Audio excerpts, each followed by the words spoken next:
ನಮಸ್ತೆ ವೀಕ್ಷಕರೇ, ವಿಶೇಷ ಕಾರ್ಯಕ್ರಮಕ್ಕೆ ಸ್ವಾಗತ. ನಾನು ರಮ್ಯಾ. ವೀಕ್ಷಕರೇ, ಜಗತ್ತಿನಲ್ಲಿ ಅಸಾಧ್ಯವಾದದ್ದು ಯಾವುದೂ ಇಲ್ಲ ಅನ್ನುವಂತಹ ಮಾತಿದೆ. ಆದರೆ ಕೆಲವರು ಆ ಒಂದು ಮಾತನ್ನ ಮೀರಿ ನಿಲ್ತಾರೆ. ನಾವು ಕಣ್ಣಿನಿಂದ ನೋಡಿದ್ರೂ ಕೂಡ ನಂಬೋದಕ್ಕೆ ಅಸಾಧ್ಯವಾಗದಂತಹ ಸಾಹಸಗಳನ್ನ ಮಾಡಿ ತೋರಿಸ್ತಾರೆ. ಸಾಮಾನ್ಯವಾಗಿ ಮನುಷ್ಯ ತನಗಿಂತ ತೂಕದ ವಸ್ತುವನ್ನ ಕೈಯಿಂದ ಎತ್ತುವುದಕ್ಕೆ ಎಷ್ಟು ಕಷ್ಟಪಡ್ತಾನೆ ಅಂತ ನಮಗೂ ಗೊತ್ತು, ನಿಮಗೂ ಕೂಡ ಗೊತ್ತು. ಆದರೆ ಇಲ್ಲೊಬ್ರು 80 kg ತೂಕದ ಅಕ್ಕಿ ಮೂಟೆಯನ್ನ ತನ್ನ ಹಲ್ಲಿನಿಂದಲೇ ಲೀಲಾಜಾಲವಾಗಿ ಎತ್ತಾರೆ.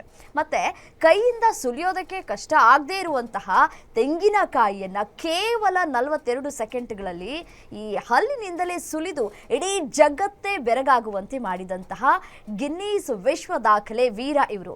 ಸೈಕಲ್ ಅನ್ನ ಬಾಯಲ್ಲಿ ಕಚ್ಕೊಂಡು ಹಿಡಿದುಕೊಂಡು 40 ಅಡಿ ಎತ್ತರದ ತೆಂಗಿನ ಮರ ಹತ್ತುವಂತಹ ಇವರ ತಾಕತ್ತನ್ನ ಕಂಡು ಸಾಹಸ ಲೋಕವೇ ಕೂಡ ದಂಗಾಗ್ಬಿಟ್ಟಿದೆ. ಕೇವಲ ದೈಹಿಕ ಶಕ್ತಿ ಮಾತ್ರ ಅಲ್ಲ, ನೂರಾರು ಬಡ ಮಕ್ಕಳಿಗೆ ಅಕ್ಷರ ದಾಸೋಹ ನೀಡ್ತಾ ಇರುವಂತಹ ಮಾನವೀಯತೆಯ ಸಾಕಾರ ಮೂರ್ತಿ. 69ಕ್ಕೂ ಹೆಚ್ಚು ಪ್ರಶಸ್ತಿಗಳನ್ನ ಮುಡಿಗೇರಿಸಿಕೊಂಡಿರುವಂತಹ ರಾಮನಗರದ ಈ ಹೆಮ್ಮೆಯ ಪುತ್ರ, ಸಾಧನೆಯ ಶಿಖರ ಏರಿದಂತಹ ಧೀಮಂತ ವ್ಯಕ್ತಿ ಅವರೇ ಗಿನ್ನೀಸ್ ರೆಕಾರ್ಡ್ ವಿಜೇತ ನಮ್ಮೆಲ್ಲರ ಗೌತಮ್ ವರ್ಮಾ ಅವರು. ಬನ್ನಿ ಅವ್ರನ್ನ ಕಾರ್ಯಕ್ರಮಕ್ಕೆ ಸ್ವಾಗತ ಮಾಡೋಣ. ವರ್ಮಾ ಅವರೇ, ನಿಮ್ಮ ಈ ಅದ್ಭುತ ಸಾಧನೆಯ ಪಯಣವನ್ನ ತಿಳಿಯೋದಕ್ಕೆ ನಾವು ಕೂಡ ಕಾತರರಾಗಿದ್ದೇವೆ. ಕಾರ್ಯಕ್ರಮಕ್ಕೆ ಸ್ವಾಗತ ನಿಮಗೆ. ನಮಸ್ಕಾರ ಸರ್, ಈಗ ನಿಮ್ಮ ಈ ಒಂದು ಅಸಾಮಾನ್ಯ ಸಾಹಸದ ಹಾದಿಗೆ ಮೊದಲು ಕಿಡಿ ಹಚ್ಚಿದವರು ಯಾರು? ನೋಡಿ, ಸಾಮಾನ್ಯವಾಗಿ ನಾವೆಲ್ಲರೂ ಕೂಡ ಒಂದು ಮಚ್ಚಿಡ್ಕೊಂಡು ತೆಂಗಿನಕಾಯಿನ ಸುಲಿಯೋದಕ್ಕೆ ಎಷ್ಟು ಸಾಹಸವನ್ನು ಪಡ್ತೀವಿ, ಎಷ್ಟು ಕಷ್ಟಪಡ್ತೀವಿ. ಆದರೂ ಕೂಡ ನೀವು ಲೀಲಾಜಾಲವಾಗಿ ನಿಮ್ಮ ಹಲ್ಲನ್ನು ಬಳಕೆ ಮಾಡಿಕೊಂಡು ತೆಂಗಿನಕಾಯಿನ ಸುಲಿತೀರಿ, ಸೈಕಲನ್ನು ಈ ಒಂದು ತೆಂಗಿನ ಮರದ ಮೇಲೆ ಎತ್ಕೊಂಡು ಹತ್ತುತ್ತೀರಿ ಅಂತಂದರೆ ನಿಜಕ್ಕೂ ಆಶ್ಚರ್ಯ ಆಗತ್ತೆ. ಈ ಒಂದು ಸಾಹಸದ ಹಾದಿಗೆ ಮೊದಲು ಕಿಡಿ ಹಚ್ಚಿದವ್ರು ಯಾರು? ಮತ್ತು ಯಾರನ್ನಾದ್ರೂ ನೋಡಿ ಈ ಒಂದು ನಿರ್ಧಾರ ಮಾಡಿದ್ರ ಹೇಗೆ ಅಂತ? ಮೇಡಮ್ರೆ, ನಾನು 95 SSLC ಫೇಲ್ ಆಗಿ ದನಗಳು ಮೆಸ್ಕೊಂಡಿದ್ದೆ. ಆ ಟೈಮಲ್ಲಿ ನಾನು ನಮ್ಮ ಮನೇಲಿ ಟಿ ವಿ ಇರಲಿಲ್ಲ, ಬೇರೆಯವ್ರ ಮನೇಲಿ ಟಿ ವಿ ನೋಡಬೇಕಾದ್ರೆ ರಾತ್ರಿ 11 ಗಂಟೆಗೆ ಗಿನ್ನೀಸ್ ರೆಕಾರ್ಡ್ ಅಂತ ಒಂದು ಬರ್ತಿತ್ತು ಆ ಕಾರ್ಯಕ್ರಮ.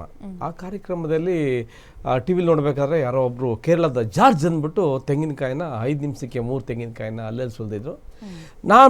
ನಾವು ವ್ಯವಸಾಯ ಮಾಡ್ತಿದ್ವಲ್ಲ, ನಮ್ಮ ತಂದೆಯವರು ವ್ಯವಸಾಯ, ಹಾಗಾಗಿ ನಮ್ಮದು ಬಡ ಕುಟುಂಬ, ನಾವು 5 ಜನ ಅಣ್ಣ ತಮ್ಮಂದಿರು. ನಾವು ಹೊಟ್ಟೆಪಾಡಿಗೋಸ್ಕರ ಈ ತೆಂಗಿನಕಾಯಿನ ಸುಲಿಯೋಕ್ಕೆ ಪ್ರಾರಂಭ ಮಾಡಿದೆ. 96, 97 ನಮ್ಮೂರಲ್ಲಿ ಪಟ್ಲಿ ಅಂತಂದರೆ ಕುಸ್ತಿಗೆ ಬಹಳ ಫೇಮಸ್ಸು. ಆ ಕುಸ್ತಿ ಆಡಬೇಕಾದ್ರೆ ಇದು ನಾನು ಏನಾದ್ರು ಒಂದು ವಿಶೇಷವಾಗಿ ಸಾಧನೆ ಮಾಡಬೇಕಂತ ಹೊರಟಾಗ ಈ ತೆಂಗಿನಕಾಯಿ ಕೆಳಗೆ ಬಿದ್ದು ಆ ತೆಂಗಿನಕಾಯಿ ಸುಲಿತಿದೆ. ಆವಾಗ 97ನಲ್ಲಿ ದೇವೇಗೌಡರು ಪ್ರಧಾನಮಂತ್ರಿ ಆಗಿದ್ರು ಮೇಡಮ್. ಆವಾಗ ನಮ್ಮಣ್ಣ, ದೇವೇಗೌಡರು ಆ ಫ್ಲೈಟ್ ಹೋಯ್ತಾ ಇದೆ ನೋಡೋ, ದೇವೇಗೌಡರು ಫ್ಲೈಟಲ್ಲಿ ಹೋಯ್ತವ್ರೆ ಅಂತ ಅಂದರು. ಏನೋ ಮಾಡಿ ದೇವೇಗೌಡರು ಭೇಟಿ ಮಾಡಬೇಕು ಅಂತ. ಆ ದೇವೇಗೌಡರು ಭೇಟಿ ಮಾಡಬೇಕಂತಂದರೆ ಏನಾರ ಒಂದು ವಿಶೇಷ ತೋರಿಸ್ಬೇಕಲ್ಲ. ಹಾಗಾಗಿ ಆ ಹಳ್ಳಿಲಿ ತೆಂಗಿನಕಾಯಿ ಸುಲಿದು ಎಲ್ಲರಿಗೂ ತೋರಿಸ್ತಿದ್ದೆ. ನನಗೆ 10 ರೂಪಾಯಿ 20 ರೂಪಾಯಿ ಕೊಡ್ತಿದ್ರು. ಒಂದು ಪ್ರಥಮವಾಗಿ ದೇವೇಗೌಡರು ಮುಂದೆಗಡೆ ಒಂದು ತೆಂಗಿನಕಾಯಿ ಸುಲಿದೆ. ಅದು ನನಗೆ ಭಾಳ ಇಂಪ್ರೆಸ್ ಆಯ್ತು. ಯಾಕೆಂದರೆ ಪ್ರಧಾನಮಂತ್ರಿಯವರ ಮುಂದೆಗಡೆ ತೆಂಗಿನಕಾಯಿ ಸುಲಿದಿದ್ದು ನನಗೆ ಭಾಳ ಇದಾಯಿತು. ಹಳ್ಳಿಲಿ ತೆಂಗಿನಕಾಯಿ ಸುಲಿದು ಪ್ರಾರಂಭ ಮಾಡಿದೆ. 98, 99 ರಾಜ್ಕುಮಾರ್ ಕಾಡ್ಗೆ ಹೋದರು. ಆವಾಗ 99ನಲ್ಲಿ ಮೇಡಮ್ರೆ ಏನಾಯ್ತು ಅಂದರೆ, ವಿಶೇಷವಾಗಿ ಕಾಡಿಗೆ ಹೋದಾಗ ಎಲ್ಲ ರಾಜ್ಯಾದ್ಯಂತ ವಿಶೇಷ ಪೂಜಾ ಪುರಸ್ಕಾರಗಳು ಮಾಡ್ತಾಯಿದ್ರು. ನಾನು ಏನಾದರೂ ಒಂದು ವಿಶೇಷವಾಗಿ ರಾಜ್ಕುಮಾರ್ಗೆ ಕೊಡುಗೆ ಕೊಡಬೇಕು ಅಂದಾಗ ನಾನು ಚನ್ನಪಟ್ಟಣದಲ್ಲಿ ಒಂದು ರೇಷ್ಮೆ ಸೀಮೆ ಅಧ್ಯಕ್ಷರಾಗಿರ್ತಕ್ಕಂಥ ನಮ್ಮ ಅವರ ಸ್ನೇಹಿತರು ಇವತ್ತು ಒಂದು ತೆಂಗಿನಕಾಯಿ ಸುಲಿ ಅಂತ ಹೇಳಿದ್ರು. ಆ ಸುಲಿಯೋದಾಗ ಅದು ನಾನು ಸುಲಿತೆ ಅಂತ ಅಂದ್ಬಿಟ್ಟು ಬಸ್ ಸ್ಟ್ಯಾಂಡಲ್ಲಿ ರಾಜ್ಕುಮಾರ್ ಬಿಡುಗಡೆ ಆದರೆ ತೆಂಗಿನಕಾಯಿ ಸುಲಿತೆ ಅಂತ ಅಂದ್ಬಿಟ್ಟು ತೆಂಗಿನಕಾಯಿನ 10 ತೆಂಗಿನಕಾಯಿ ಸುಲಿದೆ.